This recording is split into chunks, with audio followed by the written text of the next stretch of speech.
Now, contending for the faith. In this regular feature, Dave and Tom respond to questions from listeners and readers of the Berean Call. Here's this week's question. Dear Dave and Tom, my husband and I listen to your program and we enjoy it very much. Yet, as we hear what you are saying regarding the state of the church, which our experiences have confirmed, it is more than a little distressful. We worry about our children if the Lord doesn't return before they become adults. What can we do to help prepare them for a generation in which the church is so different than anything we have experienced? Dave, this would almost sound like a person over-alarmed, but the last 30 years, we have seen trends take place within evangelical Christianity that makes you wonder if the Lord doesn't return until the next generation or the end of the next generation, what they're going to have to go through. And having five children of my own, the preparation is the preparation for any Christian, and that is know the Word, know what you believe, why you believe it, be encouraged in the Word. Check everything out, have a healthy skepticism about what's going on. But mainly it's the Word. Read the Word. Teach the Word. Preach the Word.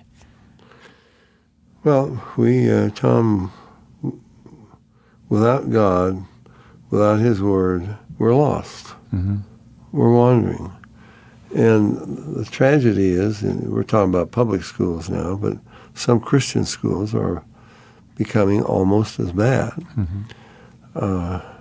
We start at Christian colleges and work your way down. Yeah, right. Even in some cases, homeschooling, although that may be the best of all options. Yeah. So what do we get in public education? Well, evolution is taught. Now, Richard Dawkins says, it was evolution who made an atheist out of me. Okay?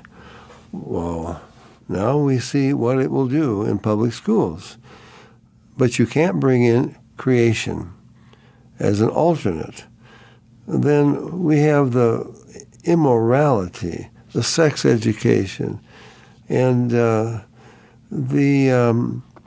denial of truth. Oh, we're into relativism, which we've just been talking about. You couldn't say that anything is right and something else is wrong. Mm-hmm.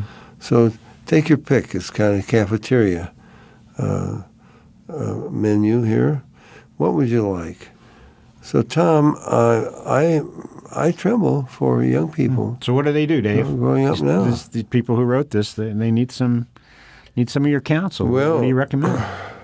You better have daily Bible study and prayer in your home. My father did it twice a day in our home when I grew up. I can tell you that stood me in good stead because I didn't even have to memorize the Bible. I'm sure there's a whole lot more that I could have memorized. But I just knew it from Genesis to Revelation because I heard it over and over and over. Mm-hmm. Now, somehow, you've got to know what these your children are learning in school. You have to counteract it. Mm-hmm. You can't be... So this isn't the work of a youth pastor or your pastor at church. This isn't the church. This is a function of the home. The husband being the spiritual head of the home, his wife certainly the teacher of young children, but this has got to be a group effort, I think. Well, that's true, Tom. But the home is where it begins, mm-hmm. And somehow you have to instill in your children a respect for the Word of God, mm-hmm. the fear of the Lord, and if the parents don't show any difference, I mean, the old saying, if you were accused of being a Christian, would there be enough evidence to convict you? Well, I go down the street. I live in this neighborhood. I see, they seem to live like everybody else. You go into their home. They're watching the same TV shows. They're laughing at the same off color, well, they get worse and worse. They're laughing at the same godless jokes. They just love it. They can fit right into, I don't know the names of these programs, Friends, for example. You just fit right in, or whoever it is. This is the world presenting their ideas and undermining the morals. So you can't just be ignorant of this. You've got to know what the enemy is that you're fighting. And you've got to show your children. You can't just scold them or say, no, that's wrong. You have to show your children by your own attitude and interest. What are you really interested in? What do you talk about at the dinner table? Is it really important stuff? Or is it just like some TV show that you'd find in this family, a ridiculous family?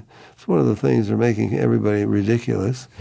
It doesn't really matter. It has no relationship to truth. Who cares? Well, then you can't then say, okay, now let's have a little Bible study. It has to be consistent in the home. Dave, what about the church? We've seen major changes in the church, and as we see the church in the world, and the world in the church.